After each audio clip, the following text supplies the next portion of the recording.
Hey guys, it's Michael Kummer here. In today's video, I want to give you an overview and comparison between the Oura Ring Generation 3 and the Whoop Strap 4.0. I've been wearing both for a while, the Whoop Strap since 2019 and the Oura Ring since Generation 2. So in this video, I want to give you the pros and cons of both devices, tell you how they are different and how they are very similar as well. But before we get started, make sure you subscribe to this channel and you click on the little alert button so you get notified when I publish more videos like this.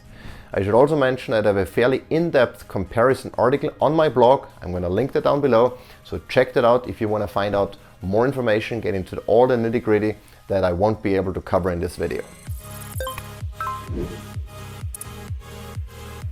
So let's talk about fitness and activity tracking first, because both devices obviously have that capability. What I really like about the Oura Ring is that it's fairly sensitive in picking up activities. If I go for a walk with the dog, if I play with the dog for a little bit or run around with the kids, the Oura Ring picks it up and I can see a notification in the app telling me, hey, or asking me what kind of activity were you performing and how intense was it. So the Oura app can then calculate my calorie burn.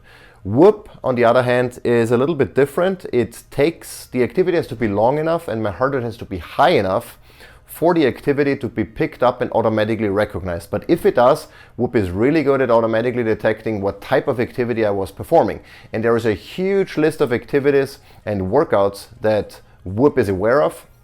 And so if I go CrossFit, if I go for a run, if I go for a bike ride, Whoop automatically picks it up, but it's not quite as sensitive. Now, regardless of whether or not each device picks up the activity, both obviously constantly track my heart rate and my calorie burn, so you always see those metrics in the app, even if for shorter workouts that neither of the devices might be able to pick up. Now, one thing I should mention is that activity or workout calorie tracking and workout heart rate tracking in particular has been promised by Oura, but they haven't delivered yet. It's supposed to come sometime this year in 2022. I don't know exactly yet when it will be, but when it will, I will make sure to update or put out another video and update my review so you get all the information about that as well. So as of this recording, heart rate tracking and monitoring during workouts is not available in the Oura app yet. For me personally, it's not a big problem because, as you can see, one of the main differences between those devices is the form factor. This one is a wrist worn device that I can wear in other places as well. We're going to talk about that in a bit. But the Oura Ring is a ring, just a ring.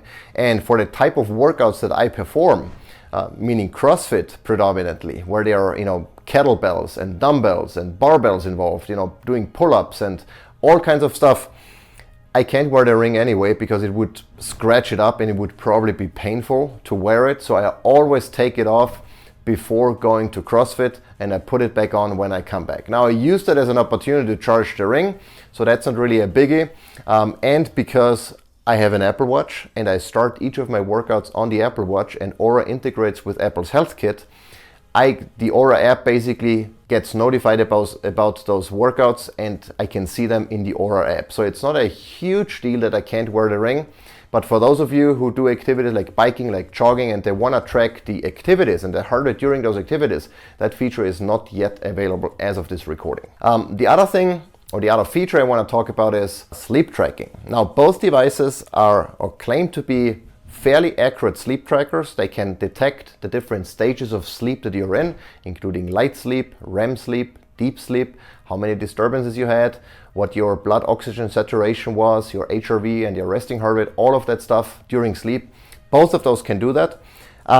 In terms of accuracy, I'm getting mixed results with my Oura Ring, I have to say. And I've tried different fingers and different ring sizes to see if that makes a difference. But sometimes the Oura Ring and the Whoop agree on how much time I spent in deep sleep or in REM sleep. But very often the Oura Ring seems to be way off. Like in some cases, Oura tells me I had, 30 minutes in deep sleep, whereas Whoop tells me I spent 1.5 hours, which is my normal time I spend in deep sleep.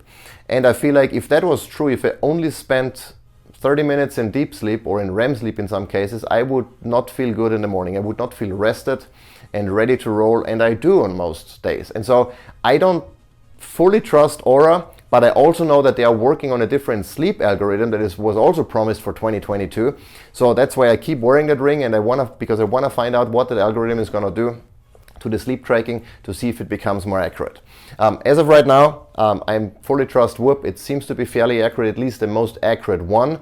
as far as wearables are concerned. Obviously, it's not quite the gold standard. You'd have to go to a sleep lab to get that. But for a wearable, Whoop seems to be fairly accurate and spot on as far as sleep tracking is concerned. Battery life is fairly comparable in both cases, about 5 or so days. The main difference is with Whoop, I can charge Whoop without having to take it off. So Whoop comes with a battery pack that I can slide on like so, fairly simple, and it charges my Whoop in about 90 minutes. Once charged, I can take it off and I can charge the battery pack, which is waterproof, using a USB-C cable, so I never have to take off the strap. The Oura Ring, on the other hand, I have to take off for charging, and the charger it comes with only works for this size of ring. So let's say my wife and I, if we had both Oura Rings, different size rings, then we could not use each other's charger, because my charger only works with my ring size and her charger only works with her ring size. So that's a bit of a convenience if you have multiple Oura Rings in the household. In our case, we don't, because only I have the Oura Ring, and I don't mind taking it off because I do that anyway when I go CrossFit. But if you're in a different situation, that might be a downside for you. So let's talk about some of the differences. The form factor is the most obvious one. One is a ring, the other one is a wrist-worn device. The ring you can only wear on your finger, obviously, whereas the Whoop strap I can wear on my wrist, I could wear on my biceps. There is even a clothing line that allows me to put in the sensor pack only without the strap, either into my shirt here or into the seam of either the underwear or the workout pants. So I have different locations of where I can wear the sensor. And that is the advantage if I'm maybe in a medical field and I cannot wear anything on my hands for sanitary reasons or whatever. I can hide my Whoop sensor in either in my underwear, in my bra, or somewhere else basically. It also helps with improving the accuracy of the optical heart rate sensor, because if there are like movements involved, maybe finger movements or wrist movements, etc., some of those devices, if they don't have close contact with the skin, have issues picking up a good signal. If you move the sensor to another place of your body that doesn't experience those movements, you might get actually more accurate heart rate data during certain types of activities. Another thing where both devices are somewhat similar but then very different is correlations in terms of how certain lifestyle choices impact the quality of your sleep and recovery, or readiness, if you want to use Oura Ring lingo.